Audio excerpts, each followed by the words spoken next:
Amén. Oramos, Padre, te bendecimos. Gracias, Señor, por poder estar en tu presencia. Hemos venido con un corazón sincero, Señor, a contarte cómo estamos, sin hipocresía, sin mentira. Señor, esto es lo que somos. Somos pecadores, que muchas veces te ofendemos de muchas maneras. Pero por la obra de Cristo en la cruz nos fue dada gracia. Gracia para que nuestros ojos pudieran ver, para que nuestros oídos pudieran escuchar y podamos reconocerte como el Señor. Padre, en esta tarde, noche, queremos alabarte, escuchando tu palabra, con un corazón despierto y esperando que tú nos ministres, esperando que tú nos hables y lo que podamos meditar sea para la gloria de tu nombre. Amén. Muy bien, hermanos, Hechos capítulo 4, versículo 32 al 37. Ustedes van a ir viendo que lo que ministró el hermano Jorge hoy a la mañana tiene que ver más con lo que la iglesia sufre de forma externa, amenazas, no hablen en el nombre de Jesús, compórtense de esta manera, cosas externas que la iglesia debe lidiar. Realmente un Estado, sea argentino o el que fuere, es poderoso en amenazas y la iglesia parece chiquita e inofensiva. Pero Dios está con la iglesia. Y no hay Estado, no hay hombre que venga a decirnos qué debemos hacer en contra de nuestro Dios. ¿Amén? Mejor es obedecer a Dios que a los hombres. Pero también Hechos ahora va a venirse al interior de la iglesia. ¿Qué está pasando? Mientras la iglesia combate de forma externa con gobernantes, con sacerdotes, con toda una nación, la iglesia también tiene su vida en comunión. ¿Qué está pasando adentro de la iglesia? Eso es lo que vamos a ver en esta tarde. Y van a pasar dos hechos maravillosos. Uno hermoso como el que voy a narrar yo y uno terrible como el que va a ser el domingo que viene a la mañana. La iglesia tiene estas cosas lindas y cosas feas. La iglesia tiene las dos caras de la moneda y suceden dentro de la iglesia. Amén. Vamos a leer el texto y vamos a ir caminando sobre la palabra de Dios. Versículo 32 dice: y la multitud de los que habían creído era de un corazón y un alma, y ninguno decía ser suyo propio nada de lo que poseía, sino que tenían todas las cosas en común. Este es mi título, todas las cosas en común. Y con gran poder los apóstoles daban testimonio de la resurrección del Señor Jesús, y abundante gracia era sobre todos ellos. Así que no había entre ellos ningún necesitado, porque todos los que poseían heredades o casas las vendían y traían el precio de lo vendido y lo ponían a los pies en la administración de los apóstoles. Y se repartía a cada uno según su necesidad. Entonces José, a quien los apóstoles pusieron por sobrenombre Bernabé, que traducido es hijo de consolación, era un levita, natural de la isla de Chipre. Como tenía una heredad, este Bernabé tenía una heredad, la vendió y trajo el precio y lo puso a los pies de los apóstoles. Amén. Todas las cosas en común. Mientras la iglesia estaba defendiéndose de los ataques externos por haber sanado a un paralítico de nacimiento en el nombre de Jesús, y fueron llamados por los magistrados que dejaran de predicar en ese nombre, y ellos evaluaron que era mejor obedecer a Dios que a hombres, buena decisión, pero dentro del seno de la iglesia están pasando cosas también. Entonces, lo primero que nuestro texto nos enseña, que la multitud de los que habían creído. Hay una participación espiritual dentro de los que creyeron. Es un cuadro contundente de la extraordinaria unidad de la comunidad cristiana primitiva. Ellos estaban realmente unidos en un corazón y un alma. Estaban realmente muy juntos, pero los unía lo que habían creído.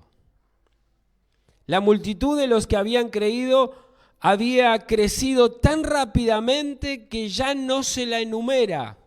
Ya no se dice, son 3.000, son 5.000, ahora se dice la multitud. El pueblo de Dios tiene esta particularidad, arranca chiquito y empieza a hacerse de tal manera que no se lo puede contar. Son tantos. Dios es tan poderoso para hacer crecer a su pueblo. ¿Se acuerdan qué le pasaba con los egipcios? Que los exterminaban y que dice la Biblia, se reproducían más. Bueno, así es el pueblo de Dios. El pueblo de Dios cuando es perseguido se multiplica más. Es imposible querer eliminarlo. Tan asombroso crecimiento fue resultado directo de la acción del versículo 31. Que dice en nuestro versículo 31 que nuestro hermano estuvo ministrando, cuando hubieron orado, el lugar en que estaban congregados tembló y todos fueron llenos del Espíritu Santo. Este es el punto por qué la iglesia crece. Porque es el Espíritu Santo el responsable de hacernos convencer de pecado, de justicia, de juicio y hacernos entrar en el camino. Si no está el don del Espíritu Santo, si no está el Espíritu Santo, es imposible que la iglesia crezca. Es imposible que haya fe. Y a su vez es el Espíritu Santo que hace que el mensaje sea poderoso y se pueda predicar con denuedo. Si no hay Espíritu Santo, es un mensaje más. Es el Señor. Juan 15:35 dice esto: en esto conocerán todos que sois mis discípulos, si tuvieren amor los unos con los otros. A pesar de las amenazas del Sanedrín que les dijo, dejen de hablar en el nombre de Cristo, o tal vez por las propias amenazas, los creyentes daban forma a una comunidad que era de un corazón y un alma. ¿Vieron que cuando a veces es atacada la familia, hace rato que no se saludaban, no se llamaban y se juntan? Las persecuciones tienen esto, se juntan para defenderse, para cuidarse. Los creyentes mantienen su unidad debido a la presencia del Espíritu Santo. Hermanos, es imposible que nos mantengamos unidos porque hagamos eventos. Es imposible que nos tengamos unidos porque participemos de picnics. Nos mantenemos unidos por el poder del Espíritu Santo. Es el Espíritu Santo quien nos hace estar unidos. Es la predicación de la palabra que nos hace estar unidos. Donde no hay palabra de Dios, es normal que las ovejas se dispersen.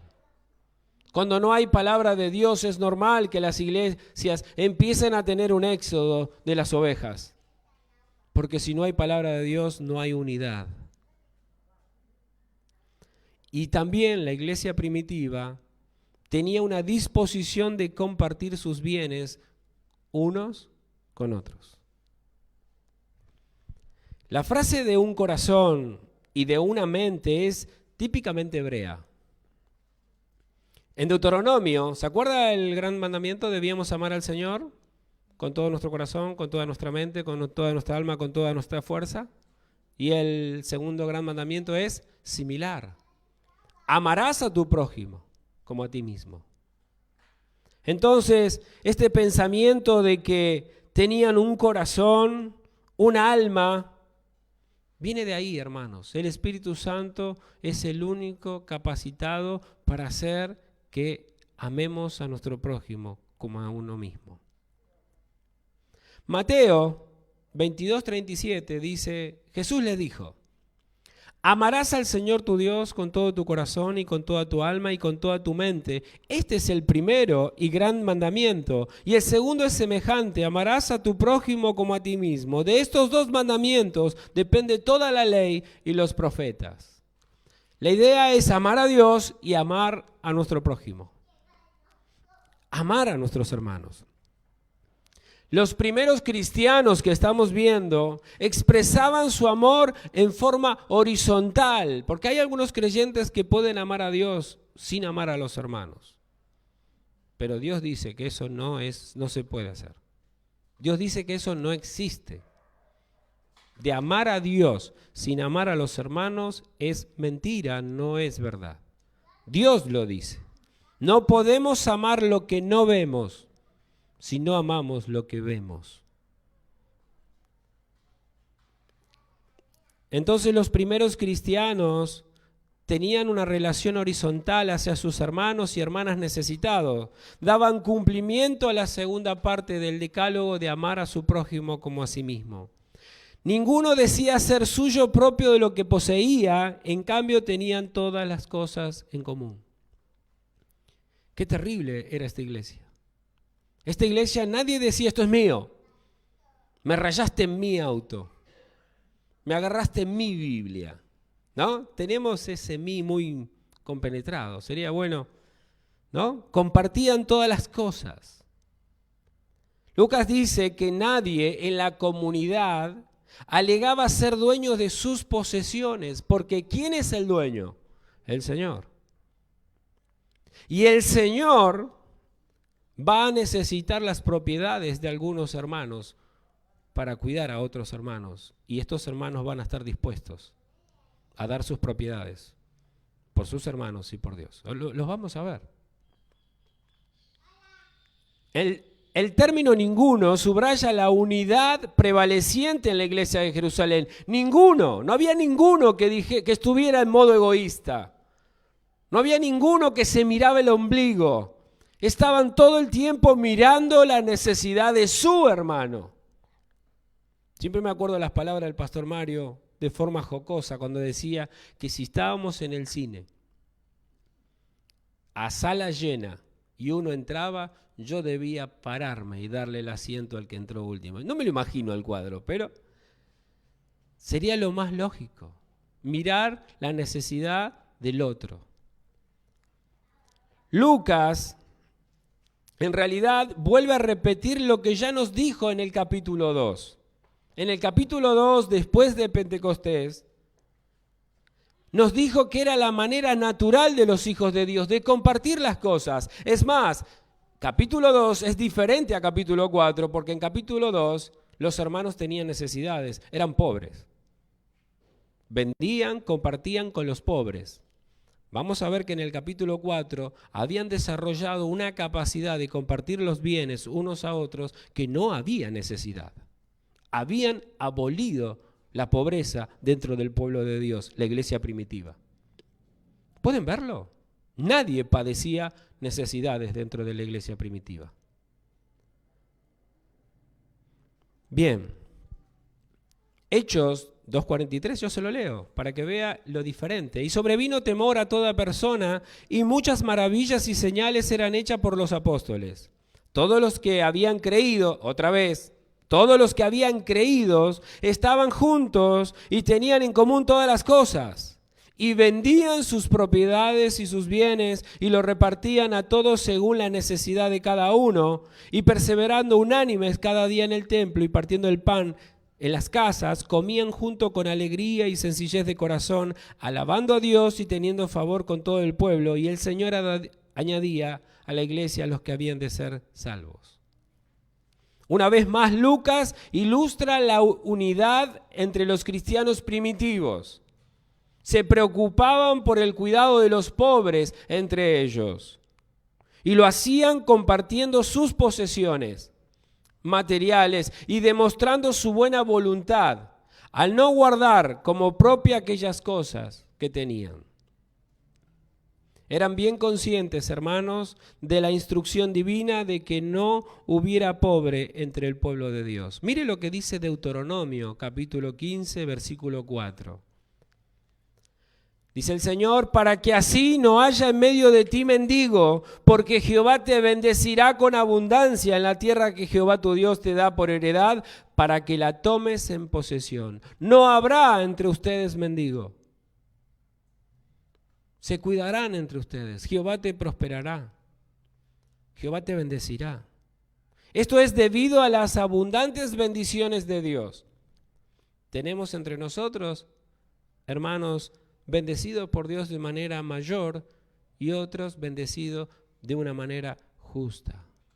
A ninguno Dios le hace injusticia, nos bendice a todos.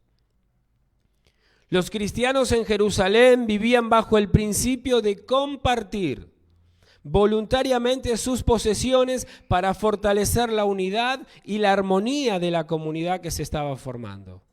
Hermanos, si no compartimos lo que tenemos unos a otros, no nos estamos pareciendo a la iglesia que Jesucristo quiere.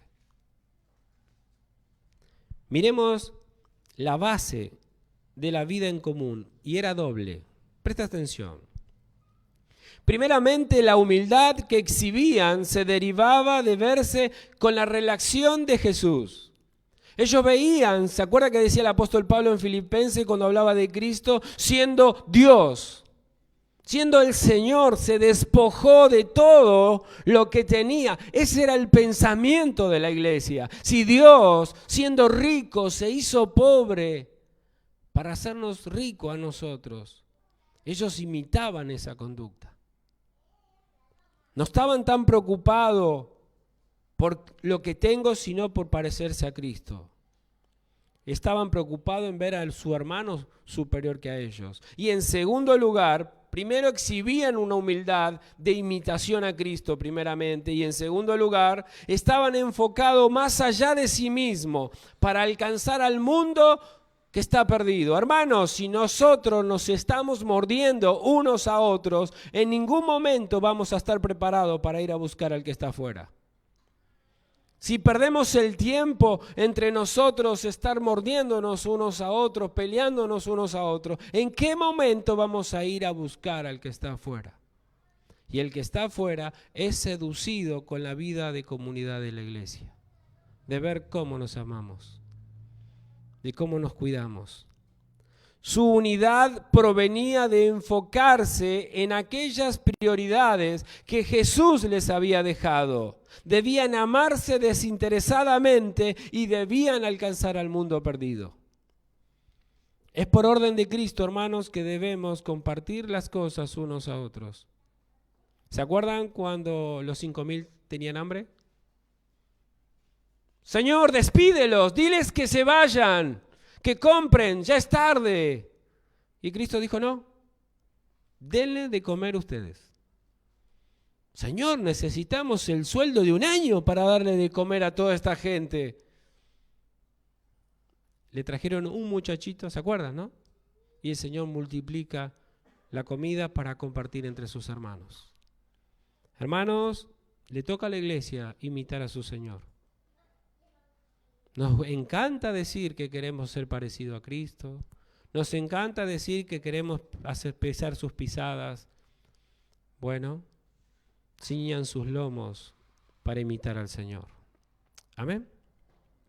Versículo 33 de lo que habíamos leído dice, y con gran poder, mientras los hermanos tenían este comportamiento de compartir el pan y los bienes y que no haya pobre en medio del pueblo, y con gran poder los apóstoles daban testimonio de la resurrección del Señor Jesús, y abundante gracia era sobre todos ellos. Hermanos, el gran poder de los apóstoles venía del Espíritu Santo. Esto fue, ¿se acuerda? Hechos 1:8, y recibiréis poder.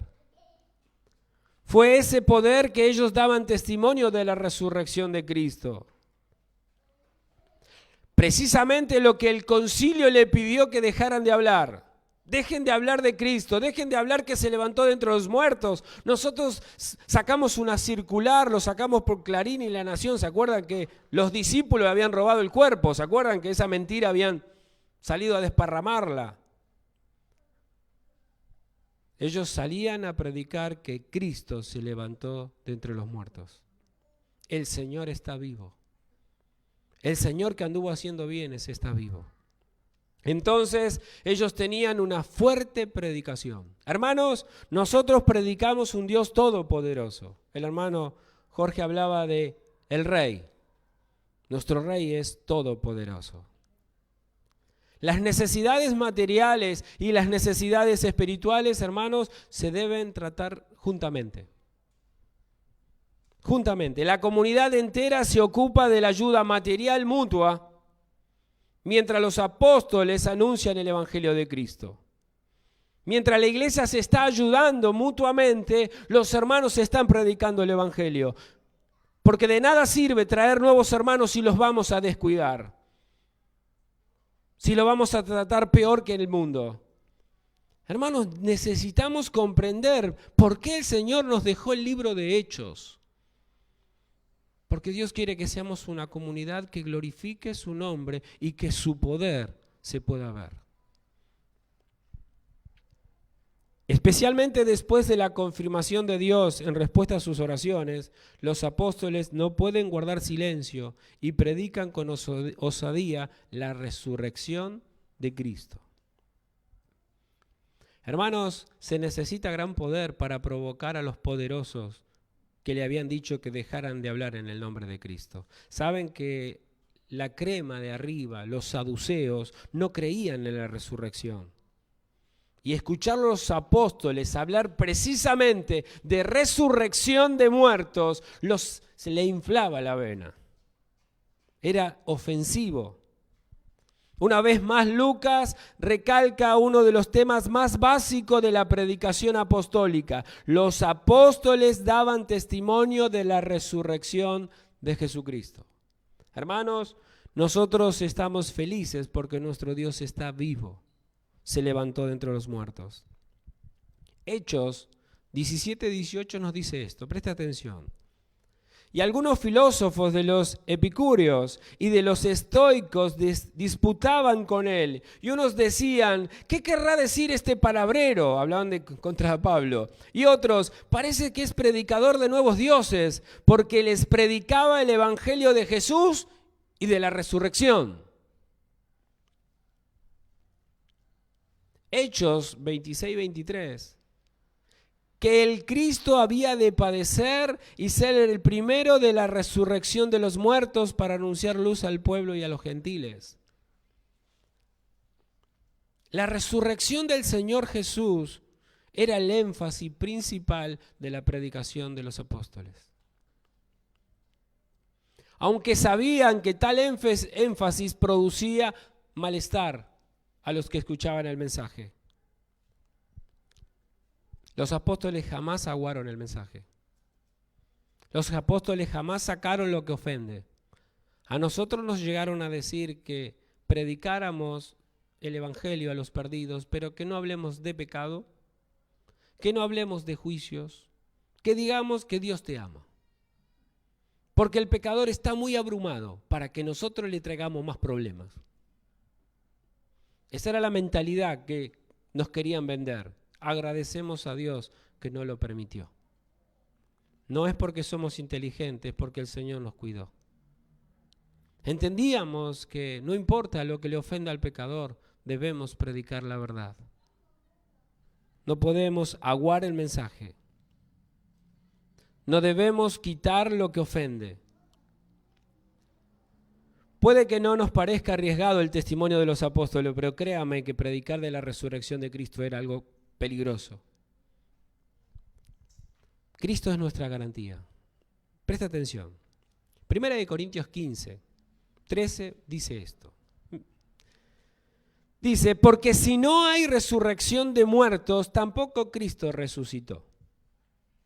Y si Cristo no resucitó, vana es entonces nuestra predicación, vana es también vuestra fe, y somos hallados falsos testigos de Dios, porque hemos testificado de Dios que Él le resucitó a Cristo, el cual supuestamente no resucitó, si en verdad los muertos no resucitan.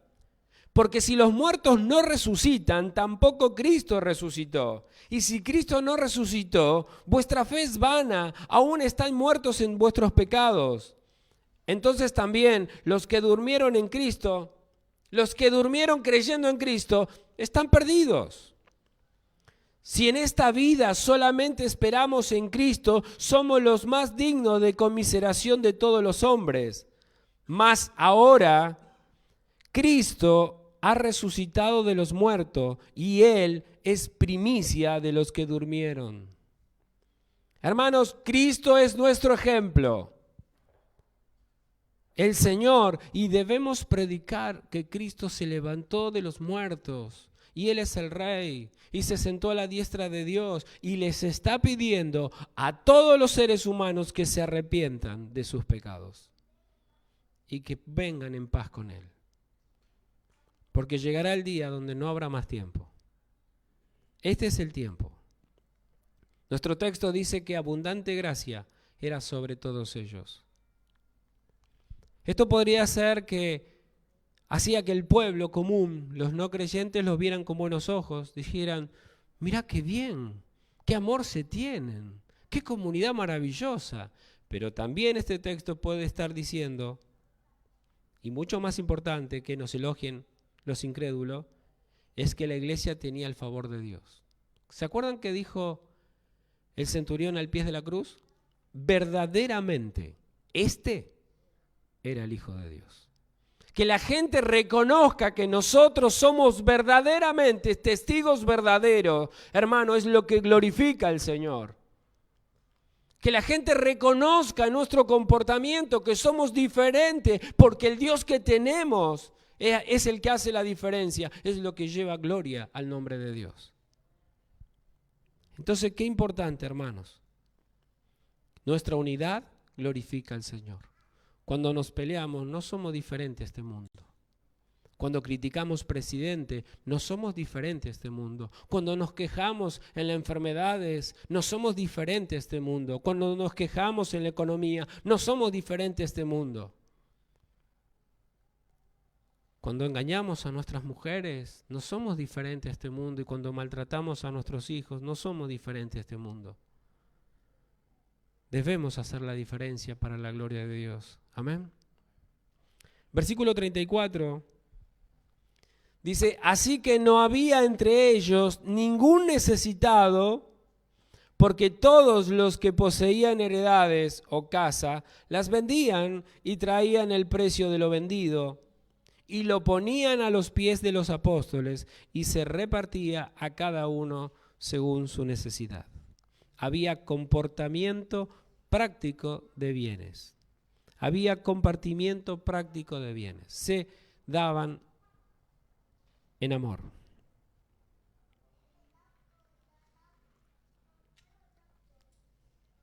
Debemos tener mucho cuidado con este texto. Debemos tener mucho cuidado porque no estamos hablando de comunismo.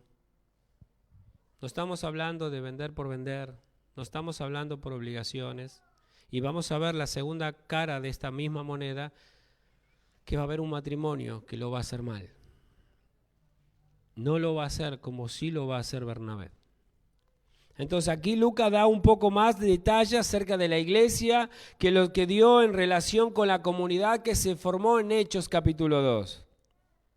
Allí él dice que los cristianos tenían todas las cosas en común y vendían sus posesiones y bienes para dar de comer a los pobres. Aquí él afirma que la pobreza fue eliminada y que a medida que las necesidades se presentan, los creyentes tienen propiedades, las venden y traen el producto a los apóstoles para ser distribuidos entre los necesitados.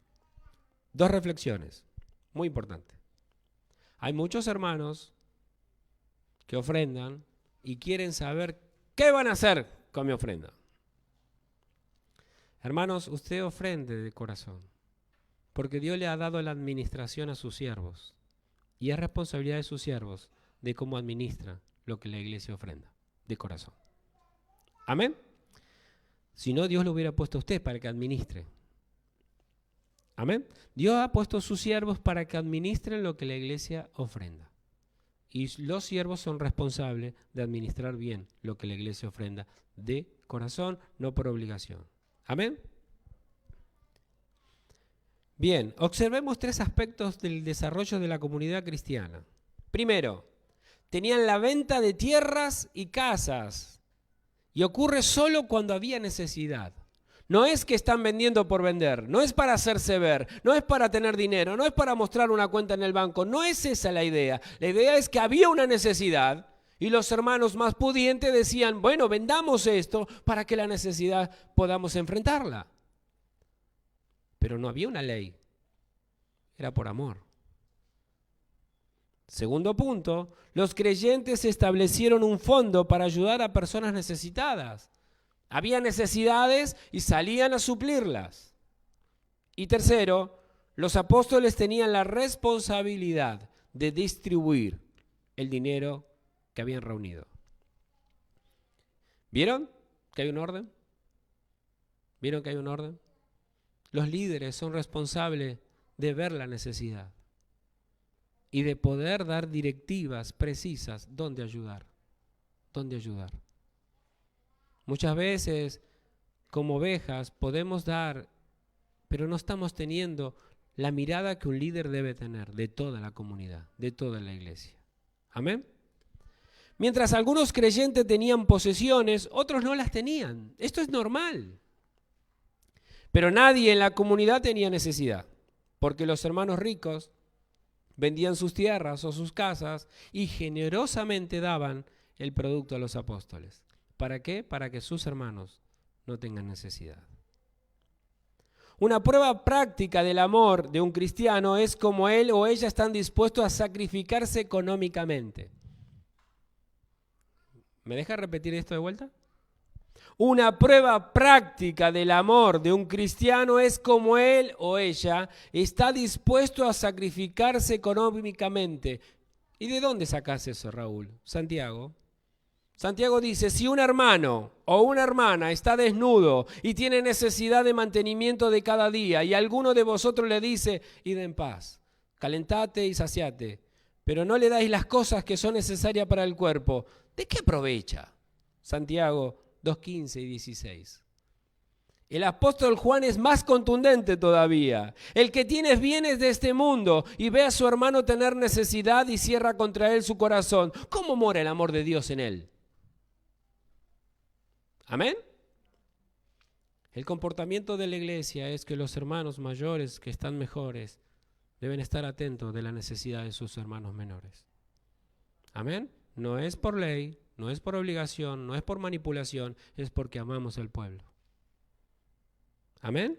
Así como Cristo lo dio todo por los hermanos, nosotros debemos darlo todo por los hermanos.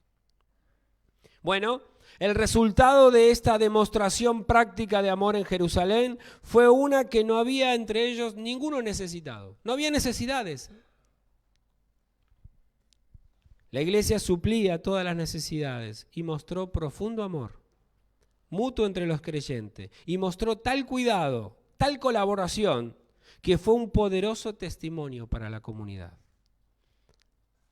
Este pasaje ilustra un importante patrón relacionado con ser generoso en la iglesia local. Las donaciones, los diezmos, las ofrendas se deben poner al pie de los líderes que la iglesia ha puesto y los líderes deben ser fieles en la administración. Mire lo que dice Mateo 6:3 y 4. Para aquellos que tienen ganas de que le pasen el balance.